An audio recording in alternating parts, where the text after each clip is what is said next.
I'm often asked the question, what percentage of my wealth should I hold in gold? Typically, I will answer that a person should hold only as much gold as his or her level of understanding will allow. I'd like to take some time today to make this statement a little bit less cryptic. While I love gold and think that it's an absolutely essential wealth holding, I do not advocate that a person hold 100% of their wealth in gold unless there is strong evidence that gold is an exceptionally good value at its offered price, as it was in the early 2000s. At the same time, even when it appears that gold is on the expensive side, as it appears now, I think a person must have a portion of their wealth in gold as an insurance measure. The answer, then, is an amount that's less than 100% but greater than some minimum amount and will vary depending upon gold's valuation. So what is this minimum amount, and how can we go about figuring that out? Let's start by discussing the purpose of gold in a portfolio. Many will tell you that gold is insurance against inflation. I will tell you now that this statement is only half correct. Gold is insurance, but it's not insurance against inflation, whether we use the classic definition of inflation as the supply of money and credit, or the definition that's given by most economists in the mainstream, which is a change in the general price level. Let's start by taking a look at a century worth of price changes. Here's a chart of general price level changes as reflected by the Consumer Price Index, or CPI for short. I broke the century up into 5-year intervals. The first thing that we can notice is that the past century saw a significant reduction in the purchasing power of the dollar. This should be no surprise to my viewers. We're all aware that ever since we came off of the classic gold standard and went on to the gold exchange standard in 1944, with the signing of Bretton Woods, the dollar has consistently declined in its purchasing power. Many will cite this as a reason to go back onto the gold exchange standard. The theory goes something like this. Gold acts as a restraint on the ability of the banking system to create credit, and so using it as an anchor for the monetary system will stabilize prices. And while this sounds good in theory, it's not strictly correct. Take a look at the largest bar on this graph. Did the period of most rapid dollar depreciation happen after the U.S. abandoned the gold standard? No. The dollar had its highest rate of depreciation, losing approximately 50% of its purchasing power between the years 1915 and 1920. Granted, many countries suspended convertibility of their currency because of World War I, but the U.S. wasn't one of them. Convertibility of U.S. currency to gold did not protect the holder of U.S. notes from suffering a large loss in purchasing power. It was only in the subsequent 15-year period where prices corrected back downward where the holders of U.S. notes recovered most, but not all, of their purchasing power. So misconception number one, that gold in a monetary system leads to stable pricing, turns out to be just that. It's a misconception. Another misconception is that gold is a crisis hedge. What could World War I be called if not a crisis? The fact that an instrument that was directly convertible into gold could lose 50% of its purchasing power during the Great War tells you something about gold, and that is that it is something other than a crisis that dictates gold's value. But let's get back to gold's role as a monetary constraint. I've added changes to the M2 money supply to this chart. For those of you who don't know what M2 money supply is, it is simply notes and coins in circulation, plus traveler's checks, bank demand deposits such as checking and savings accounts, as well as short-duration credit instruments. It is one measure of the amount of money and credit circulating in the economy, and it excludes only long-time deposits which cannot be mobilized for purchases quickly. You can see on this chart that M2 and price changes correlate fairly well, though not perfectly. There is not a one-to-one relationship between price levels and the total quantity of currency in circulation, as the monetarists often suggest. The periods 1940 through 1945 and 1970 through 1975 saw very large increases in M2, but price levels did not spike as a result, as one should expect, if an increase in the money supply leads directly to price increases in a one-to-one ratio. We can also see that despite the fairly significant and persistent money supply growth over the past 25 years, we're seeing that the rate of price level increases is gradually diminishing. What is most instructive, though, is again the period of time from 1915 through 1920. The money supply increased by about 100% in this 5-year period. How is this possible? The US was on a gold standard. If gold acted as a monetary anchor, this should not have been possible. What was it that allowed such a large increase in M2? Well, part of it was the impact of the war. Part of it was also the emergence of department stores who started offering revolving credit to customers. Between these two drivers of credit, the credit expanded very rapidly. The amount of gold in the banks did not change much, but they were able to offer credit regardless. And the credit allowed for the spending that drove up prices. It was as if phantom gold was created, and this phantom gold spent just as well as real gold, and it allowed the demand for goods to drive up prices. So we see here an important principle that when gold is involved in an economic system, its amount can actually be changed very easily, provided people are willing to accept a credit form of gold. It is the confidence in the system that makes it possible to override the control that gold would otherwise represent in a banking system. Now, I will re-emphasize this point again because it's a very important one, and one that you need to burn into your mind if you want to understand the primary driver of gold's value.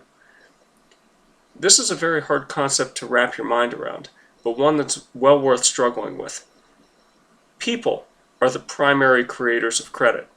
Now, the banks play a very important role, but they cannot create credit without a willing borrower and a willing lender. When you buy a car on credit, for example, here's what happens. The banking system will create an entry in their ledgers that they call an asset. The asset is essentially the note that you sign that promises the bank a stream of future payments made by you to the bank. They also create an offsetting entry on their books, which they call a liability. This is the symbolic transfer of cash to the automaker. It's not really a physical transfer of cash, but rather the transfer of title to the cash, plus an agreement that the bank will pay the automaker some amount of interest, so long as the automaker keeps the cash on deposit instead of removing cash from the system. So far, so good? Okay. You're probably thinking that this is how it works today, with today's banking system, but it couldn't have been this way. It couldn't have worked this way during the gold standard. Well, let's change the example a little bit and see how it would have worked during the gold standard. Say you lived in the early 1900s and decided to buy a Model T and wanted to do it on credit. You go to the bank and you sign a note for a loan. The bank gives you a certain number of US dollars, which represent a claim on gold with the US Treasury.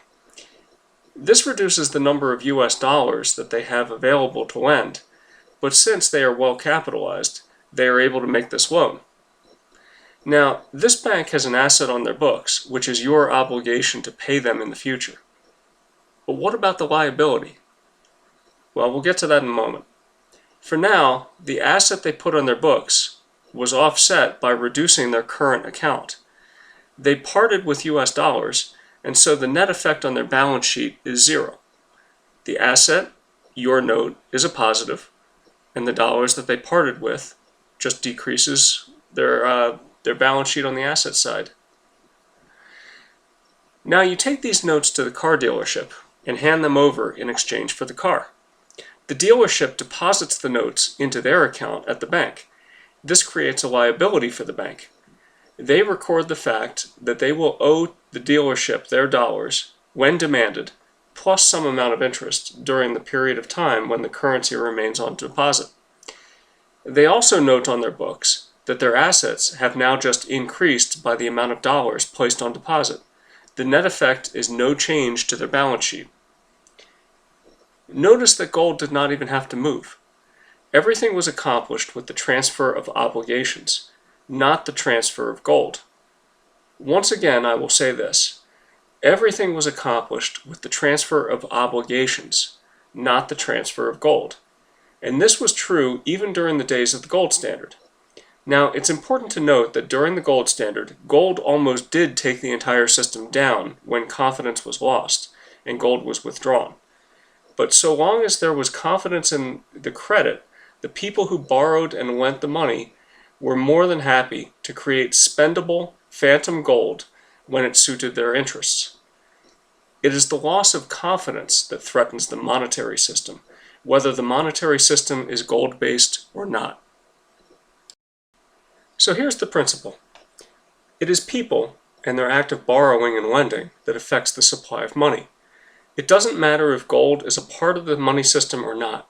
The thing that impacts prices has more to do with the level of demand that there is for goods and services, and the willingness of the sellers of those goods and services to accept credit in payment. Anytime credit is extended, it is allowing demand for items to express itself, even if the physical money would otherwise not be available. Now that we have gotten that out of the way, let's get back to the question of how much gold you might consider holding. To answer that question, we need to take a look at gold's ability to maintain its purchasing power. In order to gauge the ability of gold to maintain purchasing power, we'll need to compare it to something else. For this exercise, I will choose intermediate-term Treasury Notes, though you might decide to repeat this exercise with an asset class of your choosing. I'm going to do this just to make a point about gold and clear up another misconception about it. So what I've done here is to overlay onto each 5-year period how much interest you would accumulate if you held a Treasury note. So for example, if you held an intermediate-term Treasury note starting in the year 1995 and held it until it matured in the year 2000, you would increase your dollar holding by nearly 40%. Each period would pay more or less depending upon the interest rate available at the time. One thing you'll notice right off the bat is that the Treasury notes, although not perfect, did a reasonable job of preserving a person's purchasing power over time, if not increase it from time to time. There were some periods of time, such as our 1915 to 1920 period during the gold standard days, a period late in the 40s during the Bretton Woods era, and also in the late 70s, when a Treasury note holding resulted in a loss of overall purchasing power. But for the most part, the Treasury notes did a fairly good job. This tends to reinforce the message that it is the demand for goods and services that creates the demand for credit that results in the upward pressure on price levels. Think of it this way. When the population wants to spend and they don't have the wealth in the present, they will create a demand for credit. The interest rates will rise as a result until the credit is created, making the purchase of goods and services possible. When the purchases are made, it puts demand on goods and services, which results in price increases. So the same mechanism is moving interest rates and prices in tandem. It's not perfect, but it has allowed intermediate-term notes to preserve purchasing power somewhat. Now that we know what the picture has looked like for Treasury notes, let's add gold to the picture to see how it has fared. The chart is a little crowded now, but the bars on the far right of each 5-year grouping is the change in the price of gold over each time period. One of the reasons why it's a little hard to see is because the price change scale had to be expanded to allow for the large variability in the gold price. Ever since Nixon closed the gold window, gold's price has been free to float, and has been quite a wild ride. When gold increased in price, it increased big time, and really helped to build a person's wealth in terms of what he or she could buy. The 70s was one of those periods, but it started out with very favorable gold valuations. The late 2000s was another. Unfortunately, it hasn't been all upside. The 80s and 90s were not a great time to hold gold from the standpoint of wealth preservation, and it really had more to do with valuation than anything else at the start of the period. The key messages here are these. It is only over multiple decade periods of time when gold does a really good job of reliably protecting purchasing power. And there are times, such as the 80s, when gold is overpriced and cannot be counted on to preserve purchasing power reliably. In fact, if you go back to that period that I pointed out, starting from 1915 and ending in 1920, you would find that gold started the period at quite an expensive level. The gold to oil ratio was over 20, which, as I've pointed out in previous videos, is a sign that gold is expensive.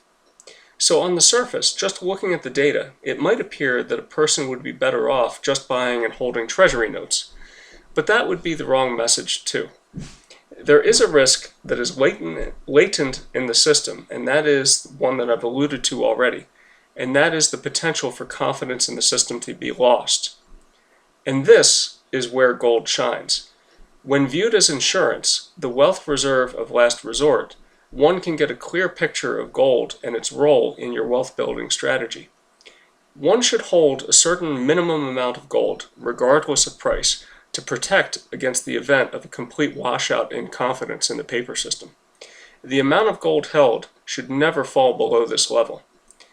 The level of gold can be increased if gold looks to be favorably priced. With a gold-to-oil ratio in the neighborhood of 10 to 12, for example, I would be comfortable with a near 100% gold holding. With a gold-to-oil ratio such as it is now, a person should be inclined to have some wealth in Treasury notes. In this way, adverse changes in the gold price can be viewed as an opportunity to purchase more gold at lower prices. That is, after all, the goal. Let's now talk about the minimum threshold of gold ownership and how it might be determined. Our interest in having a certain minimum gold holding is to make sure that in the event of a complete loss of confidence in paper, our purchasing power will at least be kept whole. So if we want to know how much confidence is built into the system, we'll need some kind of a metric. Here's one that I like to use. It's the money supply divided by the market value of gold reported to be held by the U.S. Treasury. This provides a view of how willing the extenders of credit are willing to shoulder the risk of not being paid. James Turk has a similar metric that he calls the fear index. What we can see is that there has been expansionary and contractionary periods in terms of confidence in the U.S. paper system. The lowest point was when we entered World War II. At this time, the ratio of M2 to Treasury gold was only about 2.5 times. The peak in confidence happened in the year 2000 when the ratio hit 66 times. Most of the time, when lenders were cautious and suspicious of paper, the ratio would drop to below 10, such as it did in 1980. So, if you want to know a minimum amount of gold that you should hold, you should consider what might happen if confidence is lost in the alternative, which is paper. The ratio of M2 to Treasury gold is currently about 40. In the event that confidence in the paper is lost, it would result in people seeking to leave paper credit positions and obtain gold. The upward pressure on gold and the gold price would persist until the ratio of M2 to Treasury gold fell below 10, such as it did in 1980. So, in the event of a loss of confidence in paper, gold's price would rise at least fourfold. Personally, I think it would rise a lot more than that. It might rise 16-fold to bring the ratio back down to 1940 levels. So how much gold should you have at a minimum? Well, these numbers would suggest somewhere between 6 and 25%, depending upon how safe you want to be. Remember, this is a minimal level.